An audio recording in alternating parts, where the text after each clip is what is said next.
देश है, समाज को सीख लेना चाहिए कि परोपकार दया कैसी हो। आज लोग दया भूल गए हैं। आज दया करने वाले लोग बड़े कम बचे हैं। लोग निर्दयी, आजकल लोग दूसरों की थाली का हड़प लेते हैं। देने की तो छोड़ दो, लेकिन जो दूसरों को देने की सोचता है, जो दूसरों को देता है, भगवान उसे भरपूर देते हैं। इसलिए देने का भाव रखना चाहिए, देते रहना चाहिए कि हमारे द्वारा किसी को मिल जाए, यही सबसे उत्तम है।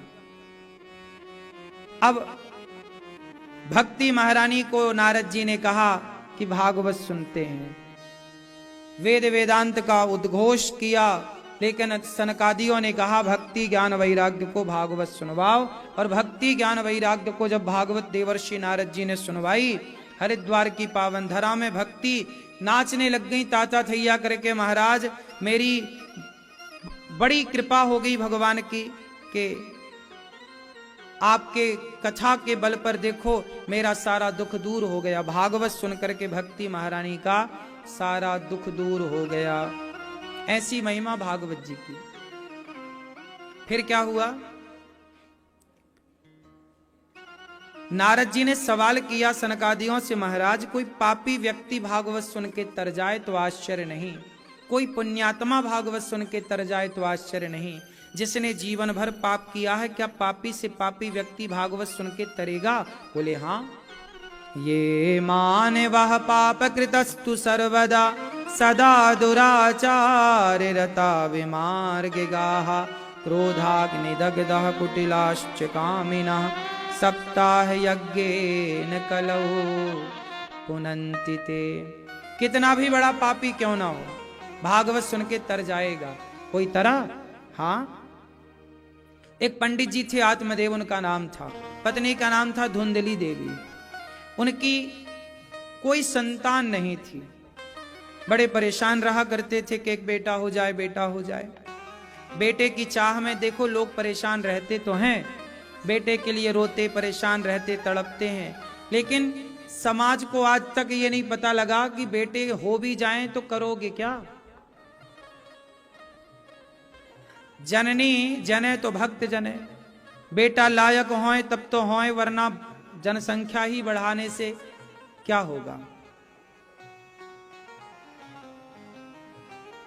आज बड़ी विडंबना है कि बेटा नहीं हुआ आत्मदेव जी का तो रोने लग गए कि बेटा नहीं। आज समाज में बेटा नहीं होता जिनका, वो रोते हैं कि हमारे बेटा नहीं है, बेटा नहीं है। अच्छा एक बात बताओ, जितनी जरूरत आज लोगों को बेटे की है, उतनी जरूरत क्या भगवान की है? बोलो। आजकल ब्याह के 4 साल तक बच्चा ना हो तो लोग रोते हैं, अरे बेटा नहीं हो रहा है, बेटा नहीं हो रहा है, बेटा बच्चा नहीं हो रहा। सारे लोग रोते हैं, बेटा नहीं हो रहा महाराज, बेटा नहीं हो रहा भगवान, बेटा नहीं हो रहा बेटा। 4 साल तक बच्चा ना होए तो लोग मरते हैं रो रो के। लेकिन सारी जिंदगी में मन भगवान में ऐसे नहीं लगा। बेटा नहीं मिला इसके लिए सब रोए, भगवान नहीं मिले इसके लिए कौन रोया? आए थे भगवान को ही पाने, पर बेटे को पाने में उलझ गए। बेटा तो मिला नहीं।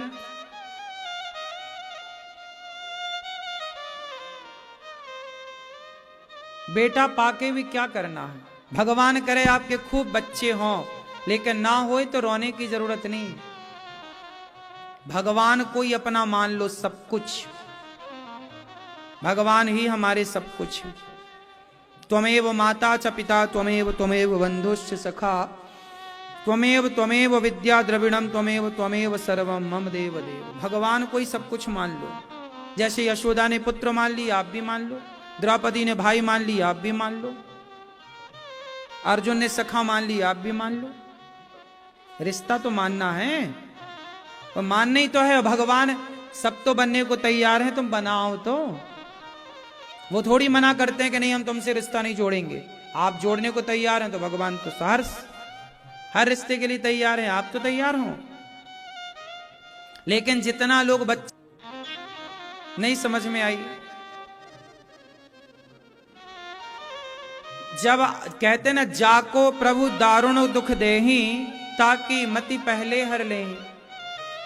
आपको बेटा नहीं मिला मतलब भगवान ने बड़े दुख से आपको बचा लिया, लेकिन आत्मदेव जी ने तो बेटा पा लिया मांग करके। अब वो बेटा उनको मार रहा है, चल पैसे ला, नहीं दिया तो लाठी डंडे जमा रहा।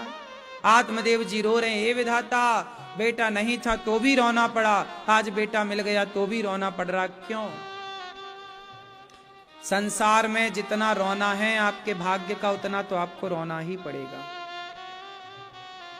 कोई ना रोएगा आपका रोना, आपको ही रोना पड़ेगा। हाँ या ना मैया? इसलिए अपने हिस्से का रोना अपने को ही रोना है।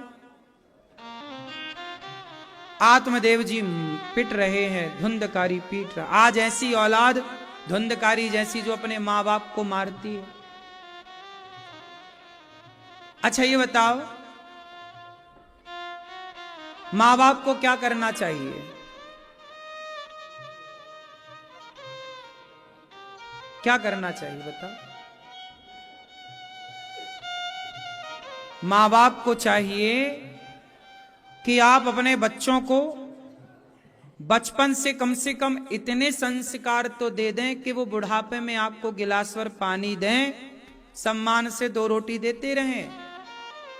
आपने अपने बच्चों को संस्कार दिया नहीं, योग्य बनाया नहीं। कई बार माँ बाप तो बनाना भी चाहते हैं योग्य। कौन माँ बाप ऐसे होंगे जो अपने बच्चों को संस्कार ना देना चाहते होंगे? लेकिन कई बार आपकी व्यस्तता, आपकी लापरवाही से आपके बच्चे बिगड़ जाते हैं। इसलिए मेरी प्रार्थना है कि अपने बच्चों में इतना तो ध्यान दे दो कि बुढ़ापे में वो आपका सहारा बने रहें, आपको वृद्धाश्रम ना भेजें, वरना सारा किया धरा बेकार है। और एक बात और बताऊं, हमें बच्चों के भी आश्रित नहीं रहना चाहिए। किसके आश्रित रहना चाहिए? भगवान के। जो भगवान के आश्रित रहता है ना, फिर उसे किसी के आश्रित रहने की आवश्यकता नहीं पड़ती। इसलिए आप लोगों से एक प्रार्थना करूं कि भगवान के आश्रित तो रहिए, लेकिन अपने बच्चों को अच्छे संस्कार दीजिए। ऐसा ना हो कि बेटा बहू आपको घर से निकाल डाले और आपको दर दर की ठोकर खानी पड़े। और मैं एक चीज और आपको बताऊं कि आप अपने बच्चों को इतना अच्छा संस्कार दीजिए कि बच्चे केवल आप माँ बाप की सेवा ही ना करें, केवल आपका ही पेट न भरें, बल्कि हर भूखे के प्रति उनके भीतर दर्द हो, पीड़ा हो, सबके प्रति वो खड़े रहें, सबकी भूख में सबके साथ खड़े रहें। ऐसे संस्कार देना अपने बच्चों को। देखो आपका पेट भर दें आपके बच्चे, ये कोई बड़ी बात नहीं, लेकिन औरों का भी पेट